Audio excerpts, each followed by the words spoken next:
Hello, xin chào các bạn đã quay trở lại với review 5 phút. Ở cuối tập trước, ngay khi vừa trở về tông môn, Từ Dương đã bắt gặp đám người của Thiên Vũ Tông đến gây rối với đệ tử của mình. Không mất quá nhiều sức để có thể khiến bọn chúng quỳ gối xin tha, từ miệng của đám người này, hắn biết được ba đồ đệ của mình hiện tại có thể gặp nguy hiểm. Bởi vậy, Từ Dương đem theo vài người đi đến quận Thiên Vũ tính sổ với kẻ cầm đầu. Hắn chính là muốn ở trên sân thi đấu, trước mặt các cường giả của Đại Hạ Hoàng Triều, vạch trần gương mặt thật của Triệu Thiên Huân. Trên đường đến đại hội luận võ, đám Lăng Thanh Thủ đã bị một đám cao thủ động thiên chặn đường. Mặc dù không đánh lại đám người này, nhưng bảo toàn tính mạng thì vẫn có khả năng. Ba người sau khi chiến đấu một hồi với đám người này đã tiêu hao phần lớn sức lực, hiện tại chỉ có thể bất đắc dĩ đến đại hội báo danh. Lúc này, võ đài chiến đấu cho đại hội tỷ thí võ công đã an bài ổn thỏa, tất cả các thế lực đã tập trung đông đủ. Mặc dù hoàng đế chưa có đến, nhưng đã cử 3 vị hoàng tử tới trước chủ trì đại cục. Trong 3 vị hoàng tử này, có một vị là Bát Hoàng tử, hắn chính là kẻ chống lưng cho Triệu Thiên Huân, âm mưu trở thành thế lực đứng đầu quận Thiên Vũ. Ngay khi trận đấu chuẩn bị diễn ra, thì Từ Dương bỗng xuất hiện trở thành trung tâm của sự chú ý. Trong đám người lúc này, có kẻ lớn tiếng nói: "Sao lại thế này? Ta nhớ rõ Thiên Lam Tông báo danh dự thi là đương nhiệm tông chủ Lăng Thanh Thủ a. Thế nào? Đây là muốn lâm trận thay đổi người?" Từ Dương khẽ liếc mắt một cái về phía âm thanh vừa phát ra, liền mở miệng trả lời nghi hoặc trong lòng bọn họ. Đó là bởi vì có người đem Thiên Lam Tông tông chủ nửa đường mai phục, ý muốn trực tiếp bá chiếm lần luận võ này. Từ Dương lời vừa nói ra thực sự kinh người. Bát hoàng tử ngồi trên đài bỗng rùng mình, dưới cơn thịnh nộ đập bảng quát lớn: "Người kia là ai? Dám ở Đại Hạ Hoàng Triều luận võ làm can? Người đâu? Bắt lấy cho ta!"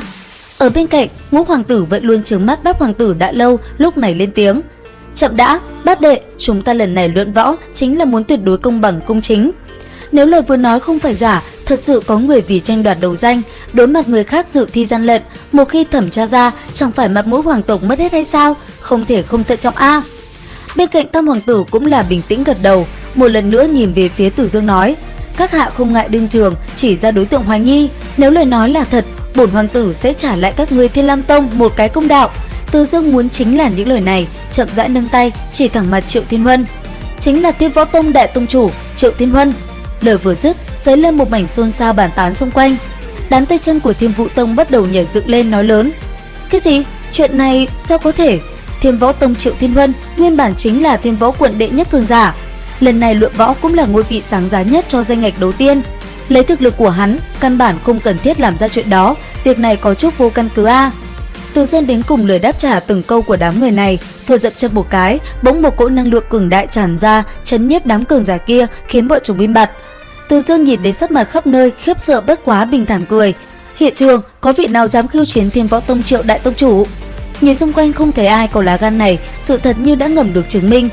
Từ Dương không dừng lại, tiếp tục lên tiếng: "Nếu như không có, liền bắt đầu từ ta, trực tiếp cùng Triệu đại tông chủ mở màn góp vui, thời điểm thân thủ ta trấn áp hắn, chân tướng tự nhiên cũng liền đại bạch với mọi người." Được sự chấp thuận của hai vị hoàng tử, Triệu Thiên Huân bất đắc dĩ chỉ có thể lên đài chiến đấu. Rất nhanh, một cỗ hơi thở cường đại đem theo bảo đao to lớn có mặt ở trung tâm toàn trường. Triệu Thiên Huân cười lạnh, khẽ vuốt thân đao, hưởng thụ cảm giác chung quanh người ca ngợi nó. Hắn lạnh nhạt nhìn về phía Từ Dương xỉa sói: "Ngươi không cầm binh khí sao? Kẻ hèn thân thể phàm thai, không ai có thể chống đỡ được một đao của ta. Đến lúc mất mạng, đừng trách ta không khách khí." Từ Dương cười lớn: "Cứ việc dùng khối sắt vụn này chém ta, động một chút đều tính ta thua." Triệu Thiên Huân trên mặt tươi cười nháy mắt biến mất. Bị làm cho mất mặt trước toàn trường, hắn sao có thể chịu được nỗi khuất nhục này. Ngay sau đó, cả người cuồng mãnh dâng lên một cỗ khí thế trước nay chưa từng có. Thanh bảo đao trong nháy mắt vung lên, hướng thẳng về phía đỉnh đầu Từ Dương lao đến. Phía đối diện, Từ Dương một mực bình thản. Thấy Triệu Thiên Huân lao đến, còn nói mấy lời vô nghĩa, hắn chỉ khẽ nhếch mép nói hai tiếng ồn ào rồi bắt đầu ra tay. Đến đây thì cũng biết tập 37 luyện khí 10 vạn năm. Liệu rằng cái kết nào sẽ dành cho vị tông chủ họ Triệu của quận Thiên Vũ? Theo dõi kênh để biết thêm chi tiết nha. Video đến đây là hết rồi. Xin chào và hẹn gặp lại các bạn.